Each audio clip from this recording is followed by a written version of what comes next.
Good morning. Thank you, everyone, for coming out here this morning. I want to start off by saying on behalf of the Manitoba government that we recognize and honor the importance of this land and the ancestors that once walked where we are standing today. The Anishinaabe, the Inawak, the Dene, the Dakota, the Red River Métis, the Inuit, and the Anishinaabe nations, who paved the way to what is now known as Manitoba, home to all treaty people. The reason we are sharing this information with you all, it's a reminder for all of us that treaty histories and the original homelands of all of those nations, which has become home to all of us here today. Having said that, it's a pleasure for me actually to return to the legislature. I served behind us for just under 20 years, had the opportunity to cover a wide spectrum of different issues. Today, we have a very special group of people. What I like about it the most is the fact that you have different levels of government working together, which I believe is so very important to deal with the issue that's before us today.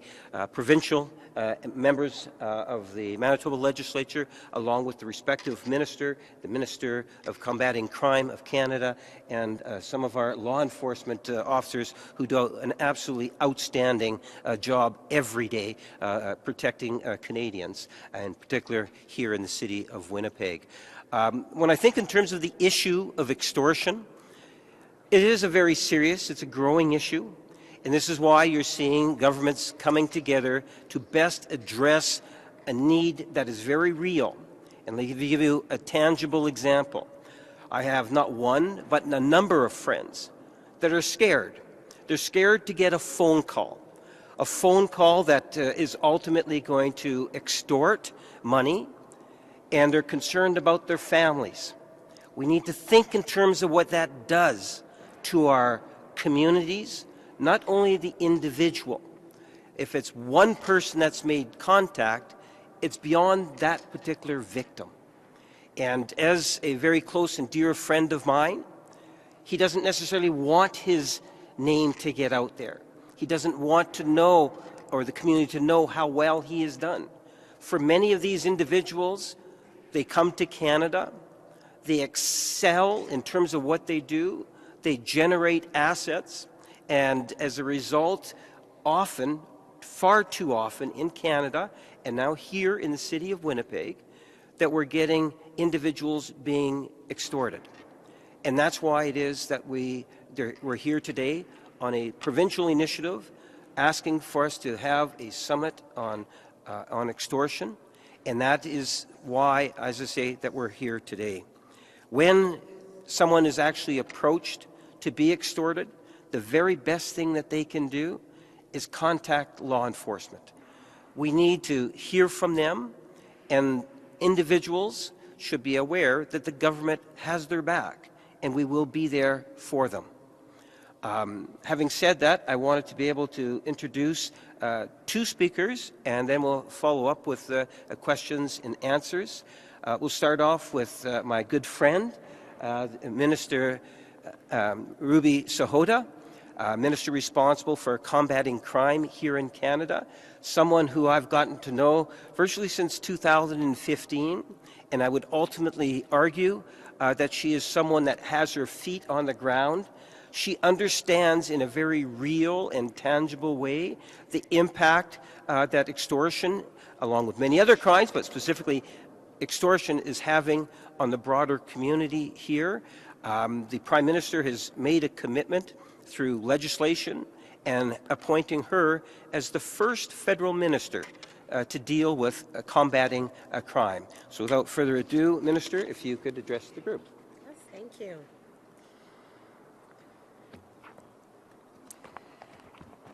It's a pleasure to be here today. One thing I would note off the top is that it's really important to have good collaborative working relationships between law enforcement, provincial governments, federal governments, and of course municipal as well. And this is a testament to a good working relationship that you see behind me today in order to tackle issues that are confronting our community. So it's a real pleasure, and thank you, Minister Wiebe, for allowing me to be a part of the Extortion Summit today, but also to be able to bring important information as to an announcement that is going to be very important in terms of tackling this. So it's a real pleasure to be here, and especially here with my member, Kevin Lamoureux, the Member of Parliament for Winnipeg North. He's been a member for a very long time, provincially and now federally, and has been a very outspoken advocate for his community. We're here today because of transnational organized crime, particularly gangs engaged in extortion. They are harming our communities across Canada, including right here in Winnipeg. And like MP Lamoureux just mentioned, extortion takes many forms. It can involve physical threats, coercion, blackmail, but the goal is always the same: to force people to give up something against their will, their money, their livelihood, their sense of safety. These crimes target individuals, families, and businesses. C'est crime des personnes, des familles, et des entreprises. And let me be clear, extortion is not just a financial crime. It is a direct assault on people's peace of mind, their ability to live and work without fear. That's why this issue concerns me deeply, not only as the Secretary of State for Combating Crime, but also on a personal level. I've seen firsthand what extortion does to people in my own community, and it is frightening. Families are uprooted, people separate from loved ones to keep them safe. They spend enormous sums trying to protect themselves, often feeling isolated and overwhelmed. I've been here since yesterday. I have heard firsthand from people who have experienced this issue here in the community of Winnipeg, and the cost that is, and the toll that it is taking on their lives. And nobody should have to live that way. Today I'm here to reaffirm something very clearly.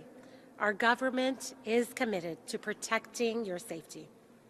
Prime Minister Carney created my position because he was determined that Canada's new government would ensure law enforcement has the tools they need, the legislative tools, the operational tools, and the financial intelligence to catch criminals, hold them accountable, and keep our communities as safe places to raise families. One of the most powerful tools we have to fight extortion is financial intelligence. Extortion is an economically motivated crime, as most are. L'extorsion est un crime motivé par des considérations économiques. These networks rely on laundering illicit money, often across borders, to fund their operations and stay hidden. When we follow the money, we expose the networks behind these crimes. We identify those responsible and we disrupt their ability to operate. That's why today I am announcing a series of new measures to strengthen Canada's response to extortion and better protect Canadians, starting with stronger collaboration with our financial sector and an expanded role for FinTrack, Canada's financial intelligence unit. The Minister of Finance has now directed FinTrack to take immediate action to prioritize and mobilize resources to support law enforcement in detecting and disrupting extortion. This includes producing and sharing actionable financial intelligence that helps investigators identify patterns, trace illicit funds, and intervene before more harm is done. We are also announcing the creation of a new Countering Extortion Partnership, bringing together FinTrack, law enforcement, and the private sector. This partnership will strengthen awareness, improve information sharing, and ensure businesses and financial institutions receive clearer sector-specific guidance on identifying extortion-related financial activity. These steps build on the measures announced in Budget 2025 to better protect Canadians and Canadian businesses from financial crime. Through Budget 2025, our government invested $1.7 billion to strengthen the RCMP, including hiring 1,000 new officers, with 150 dedicated specifically to combating financial crime. We're also launching Canada's first ever national anti-fraud strategy and are working with financial institutions to develop a code of conduct aimed at preventing financial exploitation before it occurs. Beyond financial measures, we're strengthening the broader legal framework criminals rely on to evade justice. Through Bill C-2, our government has introduced lawful access measures that chiefs of police across the country are asking for.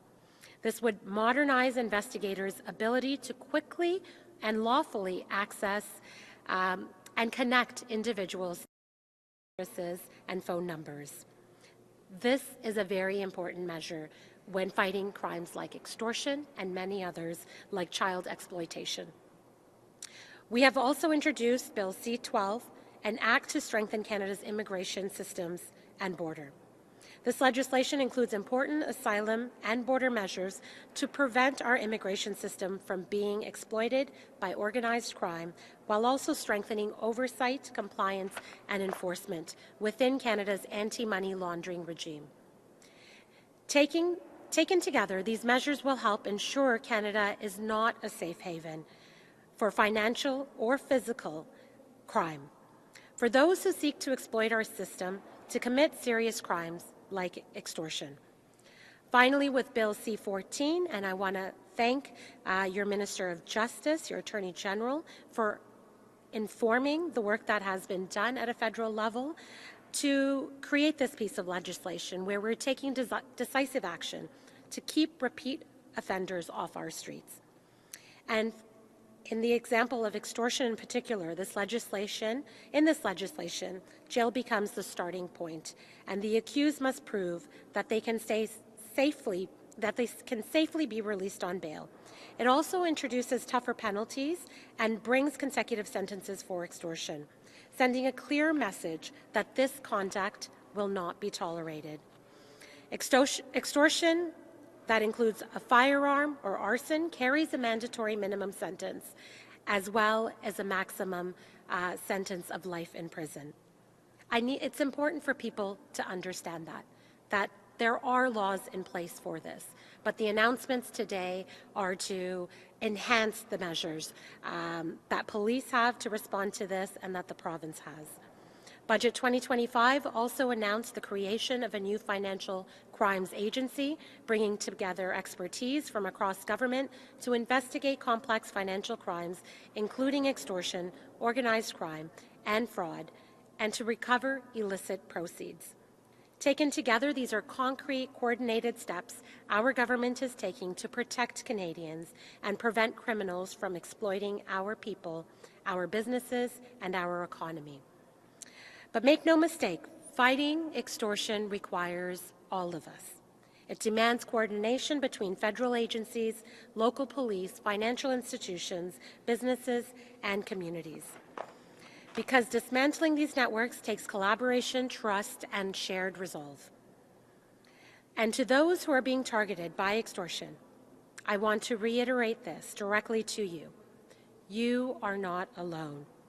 I just met yesterday with Winnipeg Police, and we have representatives here today. When I met with Chief Bowers as well as Deputy Chief Stannard, Haley, and McKidd, I also had the pleasure to meet with Winnipeg Police Association, President Corey Wiles and Vice President Phil Nyron. They all shared important information with me as how we can collaborate better together. And I can confidently say that Winnipeg Police Service and its frontline heroes are there to help, but they need you to report what you are experiencing. They have one mission, one mandate, to keep you and your families, your businesses, and your communities safe. Thank you. Merci. Miigwech.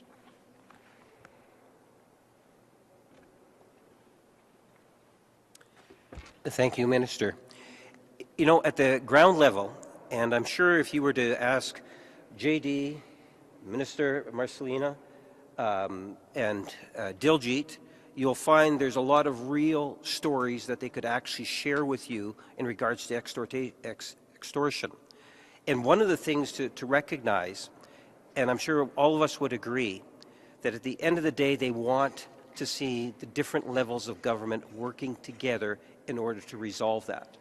I believe that Prime Minister Mark Carney, Premier Wab Kinew set an excellent example of doing just that. Minister Wiebe, who I haven't known very long, I know is very much committed in terms of making our communities safer. And a part of that is dealing with the extortion issue. We have substantive legislation, as Minister Sahota has pointed out, and the province of Manitoba's footprint on the legislation is very real and it's tangible, and it's because of the amount of cooperation that we get from Minister Wiebe and his department, and in fact our law enforcement officers, in particular the City of Winnipeg Police. So without further ado, Minister Matt Wiebe, if you will share with us your thoughts. Perfect. Thanks, Kevin. Or I should say MP Lamoureux. I'm glad you didn't tell any tales out of school when we served together all those years ago, but it's nice to have you here. Secretary of State Sahota, thank you so much for your presence and for your work in this important area. As MP Lamoureux mentioned, it is about collaboration and the working relationship that we have with Secretary of State and with Minister Ananda Sangri and the whole team at the federal level has been a pleasure. I also wanted to recognize and acknowledge the provincial team that's with me here today. Of course, Minister Marcelino, MLAs Brar and Devgan. As was alluded to, they've done a lot of work in ensuring that the voices of the community are heard and that this issue is is at the forefront of the work that we're doing. And so I just wanted to thank them for the collaboration and the work in bringing together our summit on extortion. And of course our WPS partners, law enforcement in general, it's all about that collaboration. That's how we're going to make a difference. And I appreciate your presence and your work every single day. The safety and security of Manitobans is a responsibility that we ultimately all share. That's government, that's community, that's law enforcement. All of us working together is a shared responsibility. And we know that extortion is a serious crime. It causes fear, it causes financial loss, and it creates community instability that hurts everyone. It also threatens Manitoba's economic integrity. When criminal organizations use financial systems to move or hide illicit funds, there's an impact to Manitoba's economy. Today, we're pleased to stand with our federal partners as they introduce these new measures to help disrupt extortion and the financial activity tied to it, including a dedicated liaison officer who will be working with the WPS, with the RCMP here in Manitoba, to identify and coordinate response to suspicious transactions that we know are occurring. This will strengthen the tools and the response of law enforcement here in Manitoba and across the country, and it's an important link between the work at the federal level to disrupt organized crime more broadly and the experience we're seeing here in community in Manitoba. This announcement, of course, aligns very closely with Manitoba's public safety strategy and with our government's commitment to going after organized crime where it hurts, their bank accounts, their money. We brought forward our Unexplained Wealth Act, which cracked down on these sophisticated criminal organizations who hide their money behind numbered companies. A year ago, we funded a $325,000 partnership with the City of Winnipeg, with the federal government, and with FinTrack to crack down on the money laundering that was happening in our casinos in Manitoba. And now, later today, we're going to bring together community leaders, business owners, and law enforcement, along with provincial officials for this extortion summit, a focused meeting and gathering to understand exactly what families and businesses are experiencing, to identify those gaps where they exist, and to improve the coordinated response from all levels of government. In addition, we're providing the Punjabi Chamber of Commerce with additional funding, an additional $100,000 to support the outreach efforts that they will be making within the Punjabi business community. Not only does this enable the Punjabi Chamber to connect with businesses and to build those relationships, but also to point them in the direction of those anti-extortion resources. These funds will be used to create an extortion helpline where victims and witnesses can report incidents and get the support that they need. We've heard clearly from the community that extortion's not just a financial crime.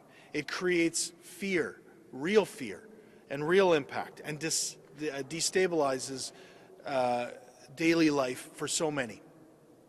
Our goal is to ensure the community voices help guide the solutions that we're developing as government, and that's an important part of the work we're doing here today.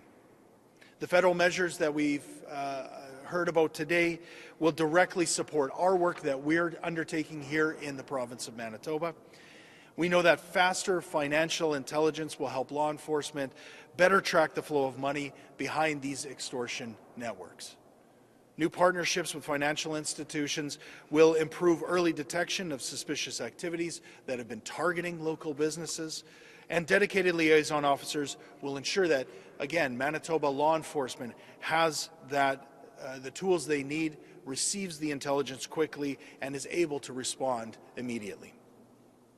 These tools will strengthen the foundation on which this extortion summit has established, and they give us better information, better coordination, and better capacity to act on the concerns we're hearing directly from community. Extortion harms not only individuals and families, but entire communities. Addressing it requires collaboration. It requires building a new level of trust and a commitment from government to meaningful action. The steps that we've announced here today are an important part of a broader effort, one that includes this, again, the upcoming summit, but also our ongoing commitment and work within community partners all across this province. Thank you again to our federal partners, to Secretary of State Sahota, and to all of our partners at the table for the cooperation and the recognition of the urgency of this issue here in the province of Manitoba, but across our country. Together, we know we can work to keep Manitobans safe. Thank you. Merci. Miigwech.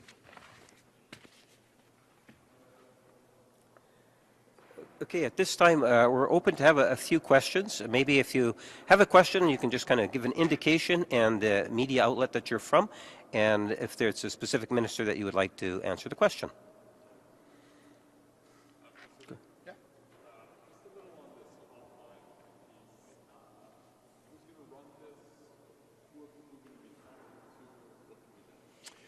Yeah, we're going to have more to say about the hotline later this afternoon. I'd be happy to spend some time with you, Ian, or anyone else that wants to hear a little bit about the specifics.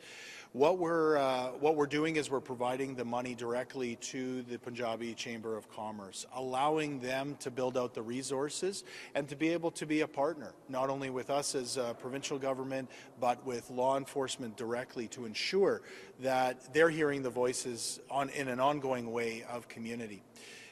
So what we're talking about is the ability of the Punjabi Chamber of Commerce to not only be that reactive body, but also a proactive voice in sharing information, ensuring that the community has the best information possible, and then those additional resources to ensure that their voices are now getting back to the appropriate folks within law enforcement. What we'll hear today is a little bit more from groups like Crime Stoppers. We're going to have a lot of opportunity to hear from law enforcement about what the picture and the current state of play is with regards to extortion within the community.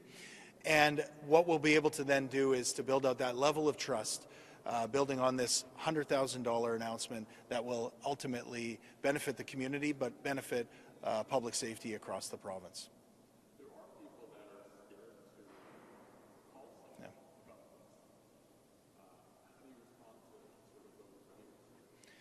Well, you're exactly right. And that's why the Extortion Summit is an important first step.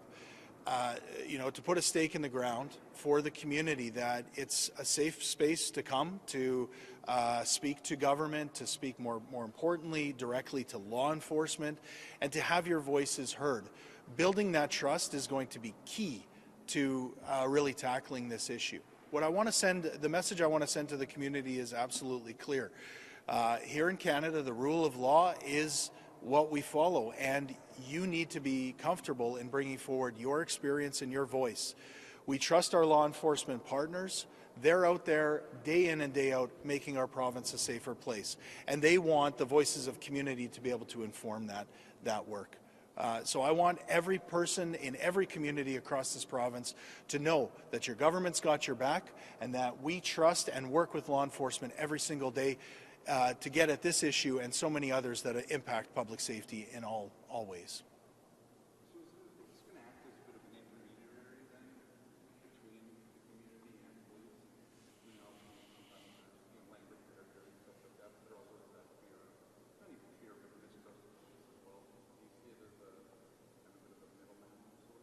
Yeah, I think this builds on the capacity that's already been deployed by WPS. We know they have the capacity to communicate and speak to, sometimes in a literal sense, in terms of language, many different communities within the province of Manitoba. They have that capacity already. But as you said, this is about building trust. This is about building out, a level of comfort that sometimes isn't always present. What we know is that sometimes those community voices can be the strongest in developing that kind of trust. So the Punjabi Chamber of Commerce has been an incredible partner to government.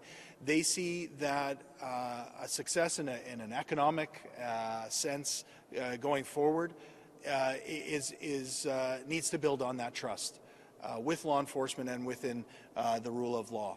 So we see them as an addition to the already built out and developed connections that WPS and the RCMP have within the South Asian community and so many others. This just gives them one more tool to be proactive and responsive to what we're hearing within the community. Can you talk a bit more about that dedicated liaison officer who will work with WPS and RCMP? Tell me a bit about their role and what resources will be taken. Yeah, I can turn that over to Secretary of State Sahota if you wanted to talk a little bit more about that. Sure. So you're asking about FinTrack's involvement. We have established, and yesterday was announced by Minister Champagne, that we would have FinTrack agents embedded in different police agencies across the country where the need is, so that there could be closer collaboration and transactions identified when needed in cases. And this will help, obviously, beyond extortions as well. To set in place a collaboration and a partnership of this type will help prevent other types of crimes and be able to detect them early on. And so it's absolutely important in cases like this where we have heard in community cases money is being exchanged.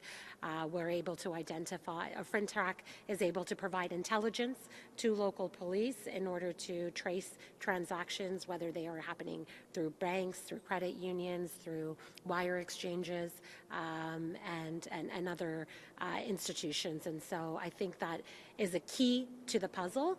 But it's not only this, we've also embedded CBSA in other extortion task forces across this country. That work has shown to be fruitful. In Alberta, in Surrey, currently we have almost 300 investigations happening for removals linked to criminal activity, and so that is an incredibly good step towards dismantling these crime groups and disrupting this group of intimidation and fear that they're spreading in our communities. Yeah.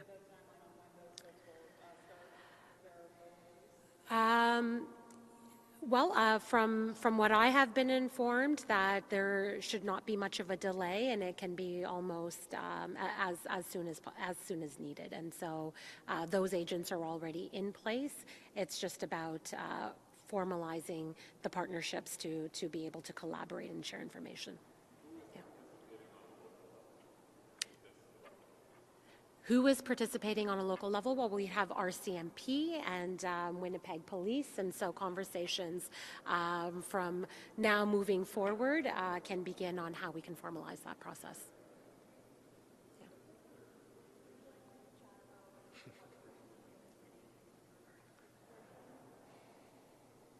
Sure, that's your call. If you're comfortable, you can, of course. Yeah, I could make some quick comments. There's been some excellent initiatives and enhancements announced today. Until we fully digest them, I wouldn't want to speak at length about them. But with respect to what we're seeing in Winnipeg, I'll just make some quick comments. We do see at a national level the conversation often focuses on BC, Alberta, Ontario, and often Manitoba is left out of the conversation. So part of what we're doing here today is making sure that that doesn't happen, because we do have an issue here in the city of Winnipeg. The past 2 years we have seen an escalation in extortion with respect to the South Asian community. It's very concerning to us. And it's something, our numbers are certainly less than what we see in other provinces, but we want to get ahead of it so that we're not, if we're at the start of that curve, we want to make sure we're all aligned with law enforcement, with CBSA. The forum today is an excellent opportunity for us to speak with the three levels of government, with law enforcement, with CBSA, with the community, to sort of build those connections, as you've heard here today. So we're very excited to be here, and we're supporting the enhancements that have been announced today. And it's a serious problem that we want to, as I said, we want to get out in front of it, and that's part of what we're doing here today. You mentioned those numbers, though. Yes. It's not something I want to speak to publicly at this time. We do have numbers with respect to extortion, but the numbers are a little bit convoluted because it includes sextortion incidents. So we do parse those numbers out, but it takes a lot of work manually to determine exactly what we're looking at. So I wouldn't want to speak to those numbers in case they contradict some numbers we have that exist publicly right now. So first name's Cam, C-A-M, and the last name is McKidd, M-A-C-K-I-D. Deputy Chief. Yeah. Can you suggest, is financial the biggest extortion in Winnipeg Police State? Or is there, you talked about sex extortion there as well, and there's obviously some violent extortion. Many different types. Financial is the primary motivation for sure with what we're talking about today. I think we're primarily today focused on the extortion in the South Asian community. Sextortion's somewhat related, but we're talking about a separate issue, I think, here today. The primary motivation is usually money, yes, and we've seen it play out in the city with some of the arsons we've seen in some of our convenience stores. There has been some shootings, some very serious crimes. And the community is very alarmed. They're living with a sense of fear and anxiety, and we just, if you're living here in Manitoba or in Canada, you shouldn't have to live in that with a sense of fear or anxiety. You're trying to raise your family and conduct a business. People work very hard, and you can imagine the stress that this causes when they're getting these extortion demands. And often they're difficult to investigate because quite often it's a text message that comes in. So it's difficult to investigate. So we're thrilled with the enhancements that are being discussed here today, and we're extremely happy that there's progress being made with respect to lawful access. Chief Bowers has spoken about that a number of times, and it's of paramount importance for law enforcement to update our ability to investigate these sorts of crimes. So I'm pleased to hear that there's movement on that. It's complicated, but we do see progress being made, which is very encouraging. Take one or two more questions.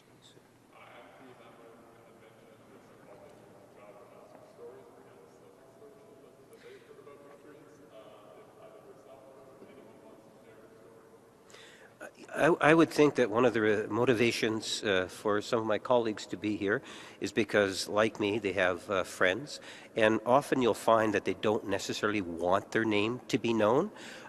We have discussions that have taken place, and I can assure you that the four of us in particular have some on-the-ground personal experiences with friends and acquaintances that we would have. But to share names, I wouldn't want to do that, but maybe one of them might want to address that issue.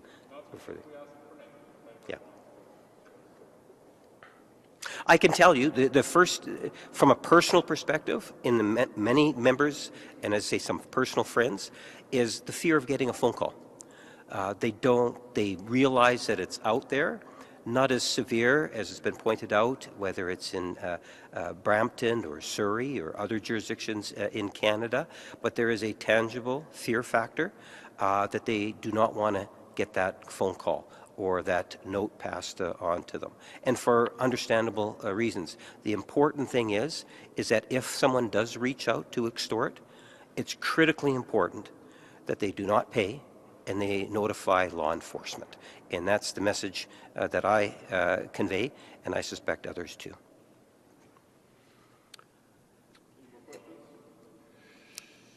Otherwise, thank you very much for coming out. Thank you. Thank you. Well done.